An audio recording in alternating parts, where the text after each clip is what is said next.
दोस्तों, कैसे हो आप सभी। मेरा नाम है तपीस। तो दोस्तों आज मैं बता दूं, जो आज का जो हमारा जो लेक्चर रहेगा वो लेक्चर नंबर 8 रहेगा, क्लास 10 साइंस, मतलब विज्ञान में। और जो चैप्टर नंबर 1 है, इसका मतलब जो विज्ञान में जो केमिस्ट्री है और उसमें जो चैप्टर नंबर 1 है वो है रासायनिक अभिक्रिया एवं समीकरण। और जो हम आज का जो टॉपिक रहेगा वो हमारा रहेगा डिस्प्लेसमेंट रिएक्शन, यानी कि उसको हिंदी में बोलते हैं विस्थापन अभिक्रिया। तो आज की जो हमारी एनसीईआरटी की हेडिंग है वो है 5.2.3 और उसका नाम है विस्थापन अभिक्रिया। उसको इंग्लिश में बोलते हैं डिस्प्लेसमेंट रिएक्शन। तो इसके बारे में हम थोड़ा डिटेल से पढ़ेंगे कि विस्थापन अभिक्रिया होती क्या है। और हमने लास्ट क्लास में संयोजन और वियोजन अभिक्रिया पढ़ा दी है। तो आज है विस्थापन अभिक्रिया और कल के लेक्चर में रहेगी जो विस्थापन अभिक्रिया। फिर आपकी जो है टाइप ऑफ रिएक्शन, मतलब रासायनिक अभिक्रिया के प्रकार, वो खत्म हो जाएंगे। तो थोड़ा इसको ध्यान से देखिएगा कि विस्थापन रिएक्शन होती कैसे है। इसको इमेज करना बहुत अलग बात होती है, इसको करना बहुत अलग बात होती है। जो ये क्या है, आयरन। आयरन क्या होता है? आयरन मतलब लोहा है। इसको ध्यान से देखिएगा, पहले मैं इसको समझा रहा हूँ। ये कोई कंटेनर है, ये क्या है, एक कंटेनर है। और ये जो लिखा है Fe, यहाँ पे क्या है, Fe सॉलिड फॉर्म में है, जिंक भी सॉलिड फॉर्म में है और Pb भी सॉलिड फॉर्म में है, लेड। ये जो एक छड़ है, क्या है, आयरन की एक छड़ होती है। यहाँ पे ये एक छड़ लगी है, इसको ध्यान से देखिएगा, मैं डिटेल में पढ़ाता हूँ। ये आयरन, ये जो छड़ है ये किसकी है, आयरन की। तो यहाँ पे लिख सकते हैं Fe और प्लस इसको CuSO4 के सल्फेट में, मतलब Cu कॉपर सल्फेट, एक्वाइस का मतलब होता है उसका विलयन बना हुआ है। तो यहाँ पे जो ये जो छड़ है, इसमें जो कंटेनर है, इसमें क्या है, CuSO4 एक्वाइस। यहाँ पे एक्वाइस का मतलब है ये विलयन है। ये क्या है, यहाँ पे लिक्विड मतलब पानी की तरह है, पर लेकिन पानी नहीं है, पर लेकिन है क्या, CuSO4। इसमें CuSO4 पड़ा हुआ है। और हमने मान लीजिए मेरे हाथ में क्या है, एक ये कंटेनर है, ठीक है, और इसमें CuSO4 है। तो मैंने उसमें जो आपको ये मार्कर दिख रही है, मान लो ये आयरन की एक छड़ है। ऐसे ही इसमें मैंने लोहे की क्या डाली, एक छड़ डाली। तो लोहे की छड़ डालने से होता क्या है, तो डिस्प्लेसमेंट रिएक्शन कहती है कि जब विस्थापन अभिक्रिया होते हैं तो उसमें से एक तत्व दूसरे तत्व को विस्थापित कर देता है। पर लेकिन कौन सा तत्व विस्थापित करेगा, जिसमें ज़्यादा ताकत होगी। अब देखिएगा, मैं डिटेल में पढ़ा रहा हूँ कि आयरन जो होता है Fe, कि Fe जो है इसको अपने इलेक्ट्रॉन देता है। मैं डिटेल में पढ़ा रहा हूँ, ध्यान से देखिएगा। Fe अपना इसको इलेक्ट्रॉन देता है कॉपर सल्फेट में, तो इसको Cu को। तो यहाँ से Cu क्या होता है, Cu निकल के भाग जाता है और Fe किसके साथ जुड़ जाता है, SO4 के साथ। तो FeSO4 बनता है, प्लस Fe ने Cu को इलेक्ट्रॉन दिए, तो यहाँ से Cu इलेक्ट्रॉन चाहिए, Cu इलेक्ट्रॉन लेके निकल गया। तो अतः हम लिख सकते हैं, यहाँ पे देखिएगा कैसी रिएक्शन हुई कि Fe ने Cu को इलेक्ट्रॉन दिया, Cu रिएक्शन से क्या हो गया, अलग हो गया, Cu यहाँ पे अलग निकल गया। तो Fe किसके साथ जुड़ गया, SO4 के साथ। तो क्या बन गया, आयरन सल्फेट, FeSO4 एक्वाइस। समझ में आ रहा होगा। और Zn, तो फिर Zn और Cu में, तो फिर Zn किसको इलेक्ट्रॉन देगा, Zn Cu को इलेक्ट्रॉन देगा, यहाँ से Cu डिस्प्लेस हो जाएगा।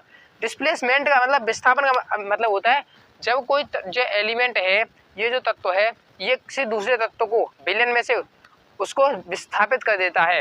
किसके मतलब, Zn जो है, Zn की जो जिंक की धातु है, वो छड़ CuSO4 के सॉल्यूशन में से, विलयन में से Cu को विस्थापित कर देगा। कौन, Zn।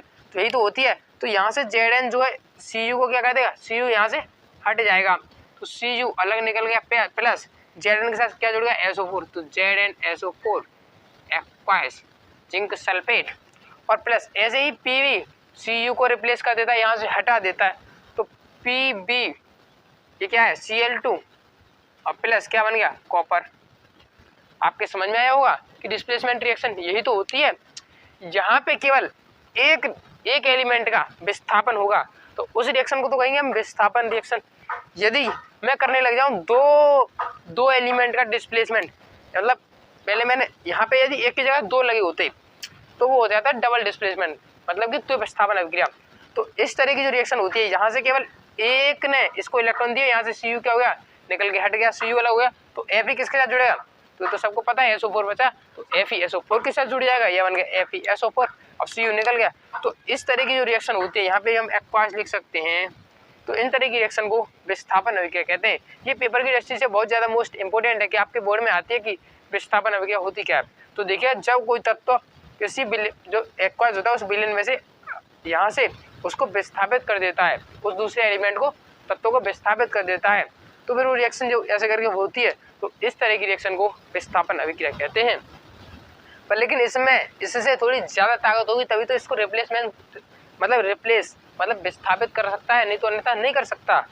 अब देखिएगा जो अगली रिएक्शन है वो हमारी डबल डिस्प्लेसमेंट रिएक्शन, उसको बोलते हैं द्विविस्थापन अभिक्रिया। इसको मिटाता हूँ, उसको भी बताता हूँ आज, क्योंकि आज हम कल के लेक्चर में अब अगले टॉपिक से बात करेंगे।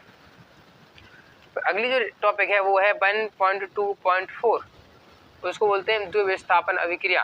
क्या बोलते हैं? उसको बोलते हैं द्विविस्थापन अभिक्रिया। ये भी बहुत सरल है, इसको बोलते हैं डबल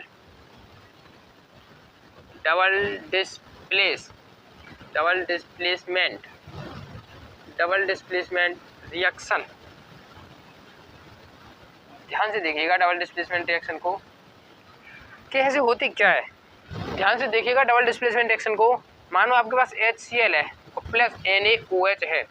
क्या है? NaOH। तो HCl कैसे टूटता है? H प्लस में टूटता है और Cl माइनस में टूटता है। NaOH किस में टूटता है? Na प्लस में टूटता है और OH माइनस में टूटता है। तो प्लस वाले के साथ माइनस जुड़ेगा, तो ये प्लस वाला किसके साथ जुड़ेगा? माइनस वाले के साथ। तो H और एक H और एक H, 2H और कितना O? H2O, एक O और प्लस NaCl बन जाएगा। तो रिएक्शन कैसे होती है? NaCl plus H2O। तो इस तरीके की रिएक्शन को डबल डिस्प्लेसमेंट रिएक्शन कहते हैं, क्योंकि यहाँ पे देखो ये यहाँ से गया, ये यहाँ से हट गया, फिर ये वाले के साथ इसके साथ जुड़ गया। यहाँ से केवल एक एलिमेंट नहीं निकला है, दो का डिस्प्लेसमेंट हो रहा है। तो इस तरह की रिएक्शन को द्विविस्थापन अभिक्रिया कहते हैं। अभी हम और एग्जाम्पल देखते हैं। यहाँ से देखिएगा तो यहाँ से इसको जब तोड़ते हैं तो ये एक्वाइज होता है। क्या होता है? एक्वाइज। ये भी क्या है? एक्वाइज। तो इसको जब तोड़ते हैं कि Na प्लस में टूटता है और ये वाला यहाँ पे आता है, तो SO4 2 माइनस में टूटता है। और बेरियम किस में टूटता है? Ba2 प्लस में टूटता है और Cl माइनस में टूटता है। अब थोड़ा ध्यान से देखिएगा, ये वाला यहाँ पे चले जाता है, ऐसे करके टूटता है। ठीक है, तो प्लस वाले के साथ क्या जुड़ जाता है? माइनस। तो यहाँ से क्या बन गया हमारा? NaCl और प्लस BaCl2 क्या बन जाता है? BaSO4 barium sulphate. तो BaSO4 इसको बोलते हैं बेरियम सल्फेट। इसको क्या बोलते हैं? इसको बोलते हैं बेरियम सल्फेट। और इसको बोलते हैं सोडियम क्लोराइड, यानी कि नमक। आप सभी को पता होंगे, ये तो सिंपल नाम है, जैसे sodium sulphate, barium chloride, barium sulphate, sodium chloride, ये तो सिंपल नाम है। मुझे लगता है ये तो आपसे आते होंगे।